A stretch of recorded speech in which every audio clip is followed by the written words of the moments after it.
नमस्कार विद्यार्थी मित्रांनो, इयत्ता 11वी सेंट्रलाइज ऑनलाईन ॲडमिशन प्रोसेसचा अगदी शेवटचा टप्पा सुरू आहे। यामध्ये प्रवेश प्रक्रिया कशा पद्धतीनं घेण्यामध्ये येणार आहे याचं एक शेड्यूल्ड त्यांनी आज जाहीर केलेलं आहे। ते नेमकं कशा पद्धतीचं आहे आणि नेमकं विद्यार्थी आणि कॉलेजनं कोणत्या ॲक्टिव्हिटी करायच्या आहेत या अनुषंगानं या व्हिडिओमध्ये आज आपण चर्चा करणार आहोत। त्याचबरोबर हे जे शेड्यूल्ड असणार आहे ते मी डिस्क्रिप्शन बॉक्समध्ये त्याची PDF लिंक देईन, तुम्ही ती मागवून घेऊन त्याचा अभ्यास करून त्या पद्धतीनं योग्य त्या स्टेप्स आपण घेऊ शकता। आता यामध्ये जे त्यांनी म्हटलेलं आहे विशेष फेरी असं म्हटलेलं आहे, मग ती कॅप असेल किंवा कोटांतर्गत असेल। त्यामध्ये पहिला भाग त्यांनी म्हटलेला आहे की नवीन कनिष्ठ महाविद्यालय नोंदणी करणे आणि कोटा जागा प्रत्यार्पित करणे। आता ह्या ज्या कोटा जागा असणाऱ्या आहेत त्या स्वच्छेनं करायच्या आहेत, म्हणजे त्यांना वाटत असेल तर त्या प्रत्यार्पित करू शकतात। यासाठीचा जो कालावधी आहे तो 3 सप्टेंबर 2025 रोजी सकाळी 10 ते सायंकाळी 6 वाजेपर्यंत असणार आहे। म्हणजे हे कॉलेजेससाठी खऱ्या अर्थाने ॲक्टिव्हिटी असणारी आहे की नवीन कनिष्ठ महाविद्यालयाची नोंदणी तुम्ही करू शकता आणि कोटांतर्गत राखीव जागा ज्या काही तुमच्याकडे शिल्लक असणाऱ्या आहेत त्या प्रत्यार्पित करायच्या का नाहीत हे तुमच्यावर त्या कॉलेजवर अवलंबून असणार आहे। याचा कालावधी लक्षात आला, 3 सप्टेंबर 2025 रोजी सकाळी 10 ते सायंकाळी 6 वाजेपर्यंत असणार आहे। त्यानंतर पुढे त्यांनी म्हटलेलं आहे की प्रवेशासाठी नवीन विद्यार्थी नोंदणी तसेच राज्य मंडळाच्या पुरवणी परीक्षा उत्तीर्ण म्हणजे ATKT विद्यार्थ्यासाठी व भाग 1 मध्ये दुरुस्ती करणे तसेच प्रवेश रद्द करणे। आता क्लिअर कट यामध्ये ॲक्टिव्हिटी त्यांनी दिलेली आहे की नवीन प्रवेशासाठी नवीन विद्यार्थी म्हणजे स्टुडंट रजिस्ट्रेशन सुरू होत आहे आणि जे ATKT धारक असणारे आहेत त्यांच्यासाठी पण ते असणार आहे आणि भाग 1 जो असणारा आहे त्यामध्ये काही दुरुस्ती तुम्हाला करायची असेल तर ती तुम्ही दुरुस्ती करू शकता आणि ज्यांना प्रवेश रद्द करायचे आहेत मग त्याची कारणं काही असतील तर ते प्रवेश आपण रद्द करू शकता। यासाठीचा जो कालावधी आहे तो 3 सप्टेंबर 2025 रोजी सकाळी 10 ते 5 सप्टेंबर 2025 सायंकाळी 6 वाजेपर्यंत, म्हणजे 3, 4, 5 या 3 दिवसांमध्ये आपल्याला ह्या ॲक्टिव्हिटी करायच्या आहेत, हे आपण लक्षात घ्या। त्यानंतर म्हटलंय प्रवेश क्षमता वाढविणे, हे कॉलेजसाठी ॲक्टिव्हिटी असणार आहे।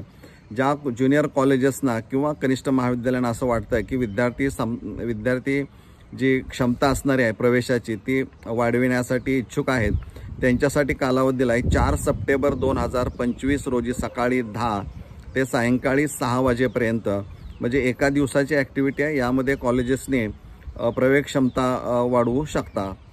त्यानंतर रिक्त जागा प्रदर्शित करणे, म्हणजे आत्तापर्यंत जेवढे काय राऊंड झालेले असणारे आहेत त्यामध्ये किती जागा आत्तापर्यंत भरलेल्या आहेत आणि शिल्लक किती आहेत याची तारीख आहे 5 सप्टेंबर 2025 दुपारी 4 वाजता। म्हणजे इथं दुपारी 5 सप्टेंबर 2025 दुपारी 4 वाजता ही ॲक्टिव्हिटी जी असणार आहे म्हणजे रिक्त जागा जाहीर केल्या जाणाऱ्या आहेत। हे विद्यार्थ्यांच्या आणि पालकांच्या दृष्टिकोनातून खूप महत्त्वाचं असणार आहे। त्यानंतर पुढची ॲक्टिव्हिटी आहे की विद्यार्थी अर्ज भाग 2 भरणे, म्हणजे 1च्या बाबतीमध्ये म्हटलं की त्या कालावधी दिला आहे त्यांनी 1 मध्ये तुम्ही सुधारणा करू शकता। अर्ज भाग 2 म्हणजे उच्च माध्यमिक विद्यालयाचा पसंतीक्रम भरणे, त्यांच्या प्राधान्यक्रमाच्या यादीमध्ये किमान 1 ते कमाल 10 उच्च माध्यमिक विद्यालयांचा समावेश करू शकतात। या फेरीत प्रवाह व पसंतीक्रम अद्ययावत करण्याची सुविधा उपलब्ध आहे। म्हणजे जो सगळ्यात महत्त्वाचा अर्ज भाग 2 असणार आहे कॅप ऑप्शन्स फॉर्म 2 उच्च माध्यमिक विद्यालयाचा प्राधान्यक्रम, तो तुम्हाला तुमच्या पसंतीनुसार भरायला तुम्हाला मुभा असणार आहे। ही ॲक्टिव्हिटी तुम्हाला करायची आहे ती 6 सप्टेंबर 2025 रोजी सकाळी 10 ते 7 सप्टेंबर 2025 रोजी सायंकाळी 6, म्हणजे 6 आणि 7 सप्टेंबर या 2 दिवसामध्ये तुम्हाला हे कॅप ऑप्शन्स फॉर्म किंवा कोटा जो असेल तो ऑप्शन फॉर्म तुम्हाला तो भरायचा आहे, ते आपण लक्षात घ्या। त्यानंतर पुढची ॲक्टिव्हिटी आहे की विशेष फेरीसाठी अलॉटमेंट पोर्टलवर जाहीर करणे, स्टुडंट्स आणि कॉलेज लॉग इनमध्ये तपशील दर्शविणे, विद्यार्थ्यांना SMS द्वारे संदेश पाठविणे आणि त्याच वेळेस display of cut off list for the admission round. हा जो कालावधी असणार आहे तो 8 सप्टेंबर 2025 रोजी दुपारी 1 वाजता, म्हणजे 8 सप्टेंबरला कॉलेज अलॉटमेंट ही जाहीर होणारी आहे दुपारी 1 वाजता. आणि प्रत्यक्ष आता प्रवेश किती तारखेला देत आहेत बघूया.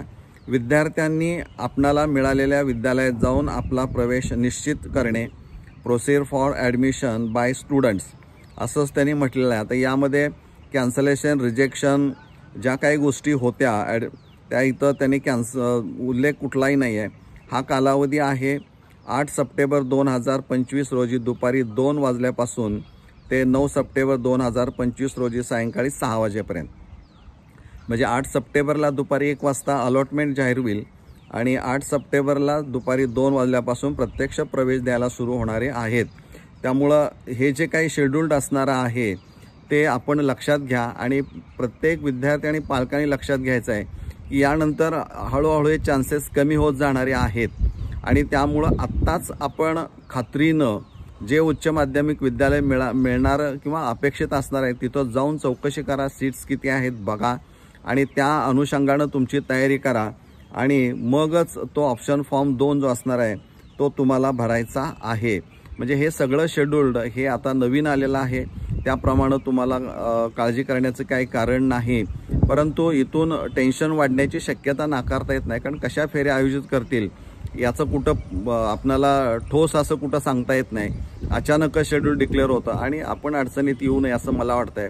त्यामुळं ह्या ॲक्टिव्हिटी कॉलेजेसनं आणि विद्यार्थ्यांना करावायच्या आहेत. हे शेड्यूल्ड जे आहे ते मी तुम्हाला PDF लिंकमध्ये देईल. तुम्ही रिक्वेस्ट जर केली तर तुम्हाला 100% मिळू शकेल. धन्यवाद.